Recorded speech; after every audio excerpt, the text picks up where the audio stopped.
Hi everyone. So Paul over at Paul Reads, Writes, and Reviews. I hope I got that all in the right order. Has created an interesting task.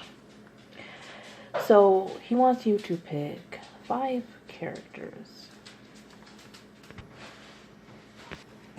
Anyways, as I was saying, and my brother this time left the cabinet open. Anyways, as I was saying, he created a tag where he wants us to take 5 characters that Stephen King has never wrote himself, but that we would like to see him write about. So I'm kind of the person that likes an author who's created a character, like in books, to write that character. So the one I have on here, I would prefer for him to co-write. Okay. The other ones, however, are either mythological, fairy tale, or even cartoon characters. So, yeah, here goes the list. 2 videos I've seen so far have used comic books, and while I like the idea of comics, I'm going to get a little bit more into them.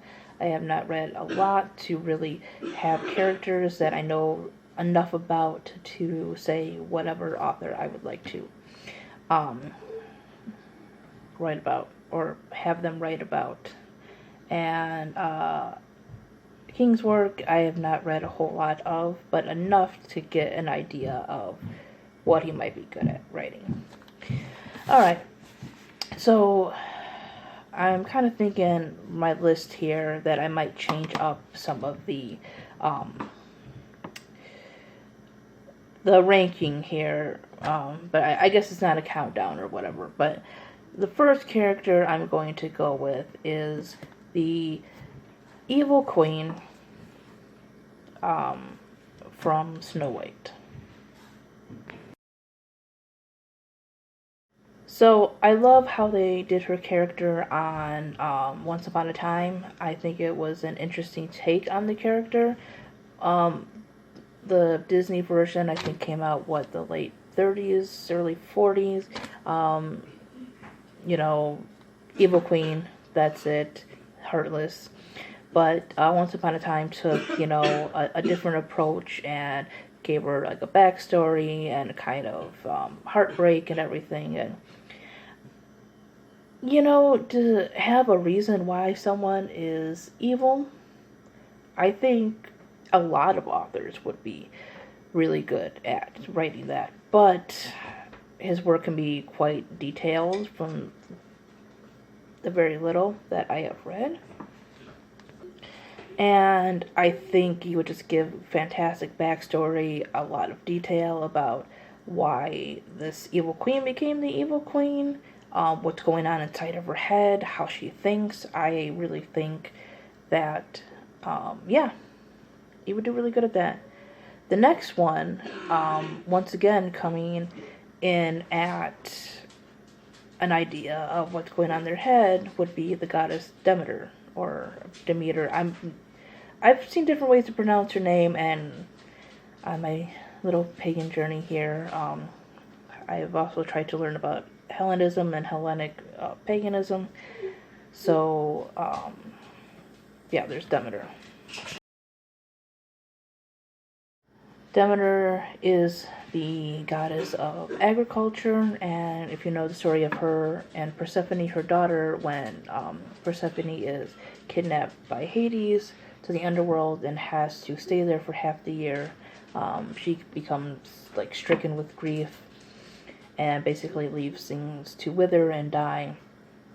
And that one sounds a little bit more contemporary fantasy-ish, but once again, I think being inside the head of this goddess who is responsible for somewhat life in a way, like crops and everything, being in such sorrow for losing someone close to her, I think you could make a modern twist on that one.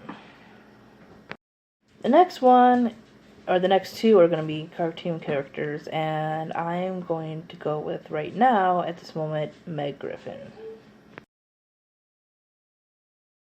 So, while Meg can be a sweet girl, she also has kind of a psychotic streak to her. Unlike the next character I'm going to be talking about, you don't know when Meg is going to be normal Meg or crazy Meg. And we've seen Meg get kind of crazy. Stalker kind of crazy, kidnapping Brian and all that other stuff. So that's, other than a cartoon, a realistic character that, again, I think, obviously would be very good at writing. I think a psychotic or slice of life deep Meg episode would be good. The next one I'm going to be talking about is Eric Cartman. So, while Meg can be a sweet girl, she also has kind of a psychotic streak to her. Unlike the next character I'm going to be talking about, you don't know when Meg is going to be normal Meg or crazy Meg. And we've seen Meg get kind of crazy. Stalker kind of crazy, kidnapping Brian and all that other stuff. So that's, other than a cartoon, a realistic character that, again, I think, obviously would be very good at writing. I think a psychotic or slice of life deep Meg episode would be good. The next one I'm going to be talking about is Eric Cartman. So, we all know Cartman is crazy. And there's a million stories you can tell with that. I mean, this kid is manipulative, almost serial killer-like in a way. And he's just an 8-year-old little boy. I mean, he has, rigged an election, made a person eat another person. That's just horror in general. And, what better than one of the top people in horror. And somebody that is, like I said, great with detail and storytelling to just write a Cartman episode. As a matter of fact, maybe do a Halloween one, because the Halloween ones are, really good. That's also my favorite from The Simpsons, too, is, the Halloween episodes. I don't know why, but usually when TV shows do Halloween episodes, they, kind of change things up, and it's really fantastic. And, I would just like to see his take on Eric Cartman. And the final one. So there was a lot of characters I can pick, and of course, when I'm doing tags and everything, my favorite books come up a lot, and because there's just so much to think about in this series, and it's my favorite, and I've read it over and over again, and there's just violence and coming of age and love and just a whole bunch of things. So I had to go, and it was hard to pick a character, but I had gone with Enobaria, who appears in Catching Fire and Mockingjay out of the Hunger Games series.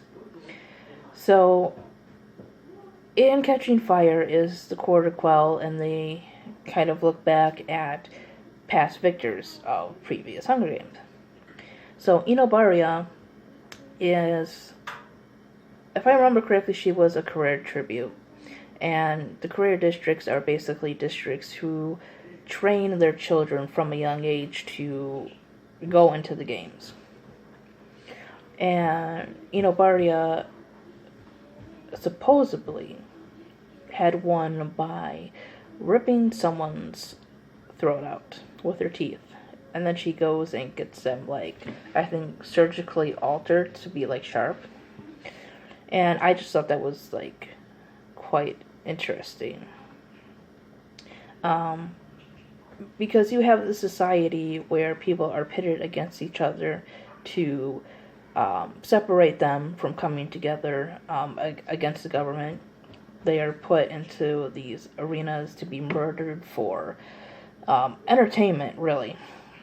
Entertainment and, basically to, know their place and everything. So what is it like for someone who was raised in a district where going into this death match is considered an honor? Because on one side you have people who are starving to death and usually lose, and then you have these people who, again, they love it and everything, but do they really have a choice? And I think he would be good at writing that kind of balance there, of getting inside the head of somebody who may or may not want to have done this, may not see any way around it, may see it as, she has to keep this up for her family, this image is expected of her, but at the same time, it's really fucking crazy. Because you can see possibilities, from the little you see of this character in, Mockingjay, that they can be a normal person and everything, but perhaps they have to keep this image and everything for survival. So that is my 5 characters, and I hope you enjoyed. See you next time, guys. Bye-bye.